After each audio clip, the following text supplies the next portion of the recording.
Hello，大家好。咁我哋講講 procurement 啦，procurement 係啦。咁我哋今次會講首先第一咧就 payment review 啦，第二就係我哋個 department 嘅 optimize 嘅 workflow 啦，第三就係 D 數嘅 market 啦，第四咧就係 safety rank book 嘅 review 啦。咁就講翻啦，咁啱啱對上一次個 ESG 會咧，咁 account 嗰邊咧就收到有16個 sample，分別可能1月啊、3月啊咁樣幾個月加埋16個，咁就 total 就用咗52日嘅時間，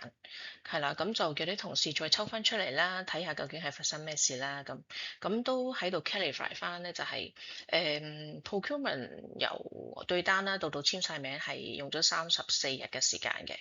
咁就去到 account 嗰邊咧，咁就需要 prepare 啲 check 啊，各樣啊，咁就用咗18日嘅時間，咁所以 total 係52日啦。咁我相信年初嗰段時間，大家個人手都比較短缺啦，咁所以就當其時大家兩個部門都需要去修正下嘅咁樣樣。咁係咯，就講翻而家啦，咁講緊6月份啦，咁6月份咁都。係啊，做咗個 report 出嚟嘅，咁我哋又收到有1141份嘅 invoice 啦，咁完成咗1123份嘅，咁當中咧30內處理晒完成簽名嘅咧就有個96.9%啦，咁我哋都有make 到個 target 俾大家，就睇下可唔可以盡量喺22日內去完成嘅簽名咧，咁因為剩低嗰啲時間咧就係 for account 嗰邊去準備啲 check 俾個 supplier 嘅。咁如果22日完成嘅咧，有86%嘅，係啦。咁其實都呢2個月啦，就多翻一啲 part time 嘅同事幫手啦。咁樣都見到係OK 翻嘅，進度良好翻嘅。咁當中咧有18張咧就未完成嘅。咁其中入邊咧，咁大家睇到呢18張咧，咁有一啲咧7日嘅咧。就有11張啦，1至15日嘅咧有5張咁樣嘅，over 20日嘅咧就1張咁樣嘅，咁其實都完全都未過期嘅，咁但係入邊有一啲咧就係呢度睇到寫住啦，就係有啲係需要 reconfirm 啦，有啲係需要調整嗰個扣數啦，咁有啲係重新做 submit 嘅嗰個 case 嚟嘅，咁嚟緊我哋都會繼續去咁樣去 mon 住，嗱咁希望都越做越好啦。咁就係啦，第二咧，咁部門嗰個優化嘅 items 啦，咁其實就有分咗幾類嘅。咁首先第一咧就係自動化去紙化啦，咁大家都見到而家所有個payment cert 啊、PO 啊都係喺線上去做啦，咁就係啦，全面數位化。咁因為 OA 嘅出現啦，咁我哋就喺 OA 之後咧就進行第二階段嘅優化啦。咁例如可能第一嘅 item 啦，就係之前凡係上 Oracle Form 啦，就我哋有個 Excel 去做 register 嘅，咁而家全部用 OA 啦。咁第二啦，咁好似 OA 嘅 database 啦，廢除一啲實體嘅 PO 同埋個 filing 嘅。咁除咗慳紙咧，就即係慳翻啲同事嘅時間啦，咁樣樣。咁等等有好多都係關於 OA 嘅優化，係啦。咁雖然個 system 都未話完全好靚仔啦，咁但係我哋要一路行一路優化落去，睇下可以真係幫到手啦。咁第二嗰度咧就係個包 processing 啦，同埋 system 嘅 integration 啦，咁都係同 OA 有關噶啦。咁係將一啲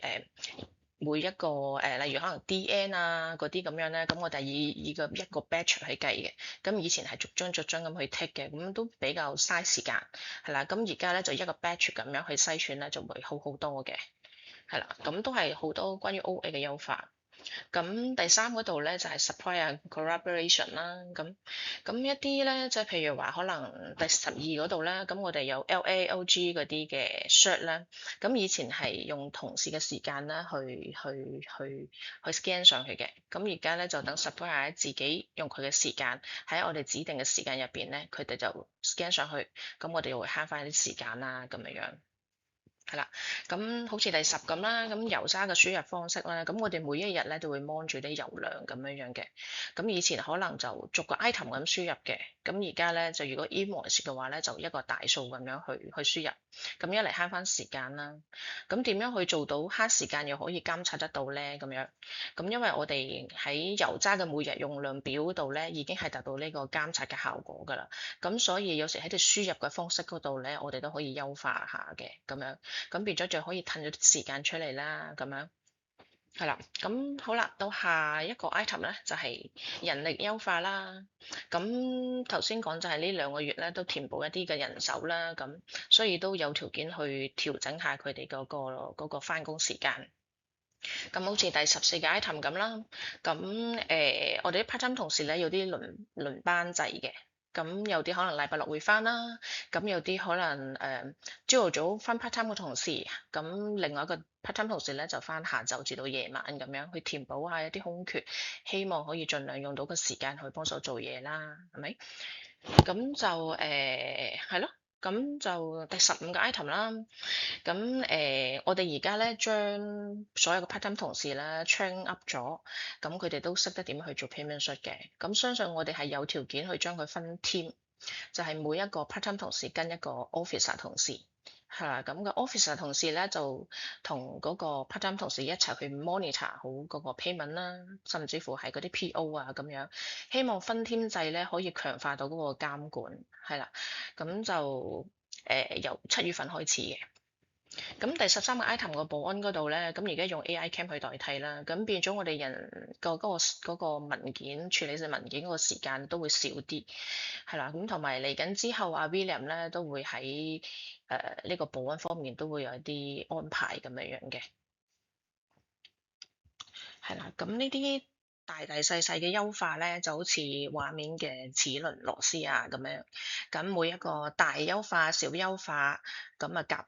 即係夾起嚟咧，就變成係一個好 smooth 嘅流程啦，變成一個好靚嘅可以運行得暢順啦，同埋行得更遠嘅齒輪，係啦。咁因為嚟緊之後，我哋會 keep 住喺唔同嘅階段，我哋都會有唔同嘅優化咁樣嘅，係啦。希望我哋會繼續修復，繼續進步。好啦，咁下一個 topic 咧就係講下 diesel 嘅 market 啦。咁大家都知道，呢幾個月啦，咁個 diesel 嗰個情況咧都好 critical 啦。咁亦都美伊之戰咧都搞到好似好混亂咁樣。咁所以咧，我都做咗一個 time slot 出嚟。咁 slot 咧就係睇下2月28啦。咁左邊咧就係一個時間段啦，中間咧就係講緊嗰個戰事嘅情況啦。第3個 column 咧就係講緊我個油價啦，因住呢一個國際事件咧，會有一個唔同嘅變動。咁第4個 column 就係講緊香港政府要啲咩措施，又同我哋有咩關係咧咁樣樣。咁首先睇第一個咧，就係我哋2月28開始咧，嗰個衝突就正式開始嘅美伊之戰。咁初頭嘅時間咧，咁嗰個油咧，咁咧大概係升咗10至13%嘅，咁80至82蚊一桶啦。咁呢段時間咧，咁我哋都密切留意緊啦，價錢都開始少少變動嘅。咁到3月4號之後咧，開始咧，咁個油價咧就飆升得好誇張啦，因為嗰個木茲海峽咧就係封鎖咗，咁變咗個 supply 嗰方面咧都係非常之有影響啦。咁所以飆高超過100蚊一桶，係啦，咁最高嗰陣時去到120至126蚊一桶，而喺嗰段時間咧，我哋嘅油價咧就最高飆到去178%，即係由本身可能5蚊。咁啊，一升到去一路衝高，衝到去15蚊，掂到15蚊嘅，係啦。咁其實對於我哋嚟講都好大嘅衝擊啦，因為個 cost 咧就真係多咗好多啊，係100幾個 percent。係啦，喺嗰段時間咧，政府就推出第一波嘅柴油津貼啦。個 period 咧係4月30號至到6月29號嘅。咁係咪去到係咪要用到去6月29號為止咧？咁樣就唔係嘅。佢係以銀碼行先，即係如果完咗18億嘅津貼咧，就冇噶啦。即係如果你一個月內可以津貼完晒18億嘅，用晒18億啦，咁佢就唔會等到6月29噶啦，咁樣樣係啦。咁就嗰段時間嗰啲大孖沙咧，例如我哋用緊嘅 Shell 啦、中石化啦，咁佢哋都係有減到3蚊嘅。咁即係佢哋上 invoice 嗰陣時咧，就會係加埋一張嘅 dipping note 係啦，即係一加一減咁樣。但係雖然佢哋有得津貼啫，但係最平就唔係佢哋嘅，係一啲艇仔咁樣樣啦。咁嗰個油價嗰個發展一路咁樣落啦，有時停戰啦，有時突然間又話嗰個又再度封鎖啦，咁其實高高低低、起起伏伏咁樣，直至到可能去到7月13、14啦，咁本來就係講緊停火嘅，咁但係到最尾咧都係要重啟嗰個封鎖，穆茲海峽係啦，咁本來咧都個油價咧已經係回落翻一啲好即係健康少少嘅水平啦，即係唔使去到過超過100%咁樣啦。咁但係7月中開始咧，咁又無啦啦封鎖嘅話咧，咁又狂飆咗10%嘅，係啦。咁之後咧就到一路去到15號至到24號啦，咁油價咧本來咧回落翻80幾90蚊嘅，咁而家又再衝高翻去到100蚊，係啦。咁但係個津貼就已經用完啦。咁雖然係咁樣，咁環觀翻整體啦，咁市場上已經係消化咗呢一樣嘢啦，咁亦都係已經習慣咗，咁比當初3月中第一波嗰段時間咧，衝高100幾個 percent 咧，到而家 overall 咧整體咧都係升咗57% 左右嘅，咁所以我相信嚟緊咧嗰個油價咧係咪都會再衝高咧？雖然大家唔知，但係我相信冇之前咁誇張嘅。咁但係雖然咁樣啦，咁但係大家都睇翻個圖啦，咁我哋去課思到未來嗰個趨勢係點樣，然之後再諗下我哋而家嘅 tender 同埋 budget 應該係用咩價錢。咁但係睇到個圖啦，咁左邊咧就係我哋嗰個course 啦，1年嘅，由上年嗰個7月到今年嘅7月咁樣啦。咁右邊嗰個咧就係嗰個布蘭特同埋呢個西德克嗰個機油嘅走勢。咁雖然呢個係原油嘅走勢啦，我哋嘅係成品油係會慢少少啦，但係基本上咧成個 trend 都係差唔多，高個位就係高位，低就真係跌翻落嚟咁樣。咁我哋而家今日呢一刻咧，咁我哋平均嗰個成本油價係7個4毫半，而 B5 咧就係大概7個1毫半，係啦。咁就B5咧點解會少啲咧？咁不嬲歷史以嚟咧 B5 就會貴少少嘅。咁但係而家一路行落去咧，計翻平均咧，咁佢都同普通紅油差唔多，係啦。咁睇翻啦，咁我哋係由上年7月開始到今年6月嘅用量啦，我哋睇一睇究竟嗰個油價升到咁多，對我哋係咪真係蝕得咁誇張咧？咁樣，咁大家睇到咧，就7月份、8月份至到今年6月啦，咁大概我哋 total 用量咧係1000萬 lit 嘅，咁嘅 total consumption 咧就用咗6100萬。咁係啦，左下角嗰個 table。咁 actual cost 咧，即係我哋除翻咧，就係大概平均6個1毫3。咁睇翻我嘅 tender 嘅成本咧，就係大概平均係6個6嘅，咁多。我大概我用咗30個 project 去計啦，平均大概6個6嘅成本啦，咁樣。咁我哋 profit 嘅咧，即係我哋要12個月入邊咧，有9個月都係賺緊嘅，係啊，賺大概1000萬度啦。